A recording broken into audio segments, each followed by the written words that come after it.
Bella, it's so nice to meet you. I've been a fan for a long time. Thank you. You too. Thank you. And I love all the comics behind you. It's very Oh, fitting for Comicbook.com. yeah, no, I know. I probably need to take some of them down. It's a little distracting, but I wanted to know right out of the gate, approximately how difficult is it to pretend to be mad at Pedro Pascal? It's pretty hard. I don't really like the feeling of it. And also when I am actually mad at him, it is quite funny. And seeing him be mad at me is hilarious, which is a bit of a problem. Um, yeah, I can't take him seriously. This is what the problem when you know each other so well and you love each other so much and have that familial relationship. It's so hard to not laugh when he's being angry. I can imagine. Now, since you didn't have years between seasons like Ellie does in the game, how did that change how you approached Ellie's growth? I mean, there was a bit of time. I was like 18 when I finished filming season one and was 20 filming season two. So there was like a bit of time, not 5 years though.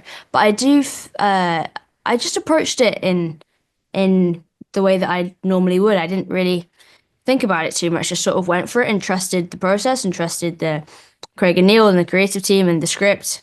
It's sort of all there. There's like this net that you like can't fall through that Craig and Neil Yeah. create. So yeah, I just wanted to make sure that she felt older, but I was older anyway. So and I was 21 playing 19, so it felt like a very natural progression.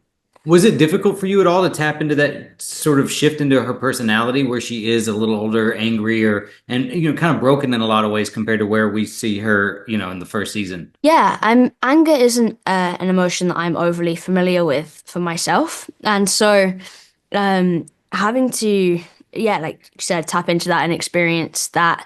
Ellie feels it so intensely and so deeply and quite a lot. And so that's really exciting to play and to get that opportunity to do that and explore that emotion that like is unfamiliar to me and yeah, was really cool. And I loved getting to do so. And yeah, Ellie's my angry inspiration. Well, as Ellie goes down this darker path this season, were there moments where you struggled to justify her choices, or did you always feel like you understood where she was coming from? I always understood where she was coming from. I think you have to with any character that you're playing. You have to have ultimate empathy and compassion for them, and to be able to understand, which I definitely did. I wouldn't say I agreed with everything that she did in the way that Pedro didn't agree with everything that Joel did in the first season. And I Yeah. do think that an element of this season of is Ellie the hero or does she become the villain, and vice versa? Is the seemingly the villain? Did they become the hero? I think that it's a really interesting look at how we identify sort of heroes and villains in stories like this. Now, I've only seen the first episode, but I'm assuming, based on what I know about the game, that the season's going to be pretty emotionally brutal and it's going to ruin me. Yeah. How do you go about protecting yourself emotionally between takes when you're exploring a character who's really going through some very dark times? Well, between takes, I'm normally have the complete opposite emotion on purpose to the emotion that I'm experiencing within the take. Like leading up to my coverage, I suppose, like emotional takes, I'm doing the complete opposite.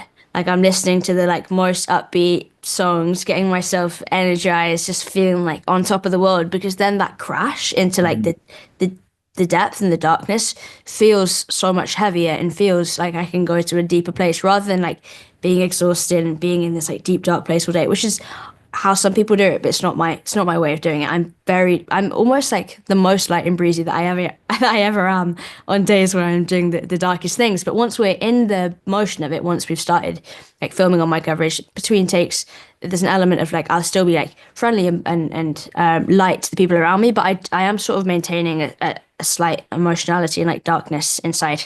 No one What's a knows. go-to song that kind of pulls you out of that immediately? I don't know. I mean, I've spoken about peanut butter jelly time, but that's a song that sort of that's my like hype song before a moment like this. And all yes, sorry, I was gonna go into something that would have been a spoiler, so I'm just gonna stop Oh, right here, right now. well, the show is actually, it's structured very differently than the game. How do you feel like that affects Ellie's emotional arc, considering, it does sort of swap back and forth compared to the game where it's these large chunks that you spend with the characters? I think it's really good for the show and giving context to all of the characters. Like we get to see like Abby's backstory as her character is introduced, and I think that's really important to sort of understand and empathize with that with Abby and her crew, as well as like Ellie and the story going on there. I think that every character in the world of The Last of Us feels well-rounded and complicated and layered. There's no like hero and there's no villain. Like I was saying, everyone is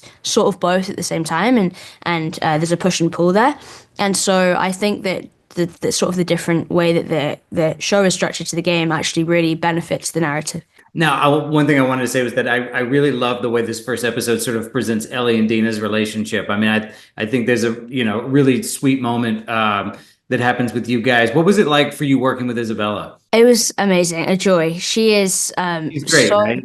yeah, she's great. She brings so much fun and like silliness to set, which you need when the days are long and hard and cold.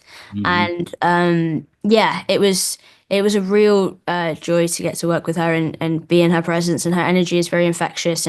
And she like lights up a room when she goes into it, and like lit up set whenever she was there. And just it was a real joy to like watch her interact with the crew as well, while I'm like an old tired grandpa and she's just coming in this like little fairy going around and just like lighting up everyone's day. It was so special.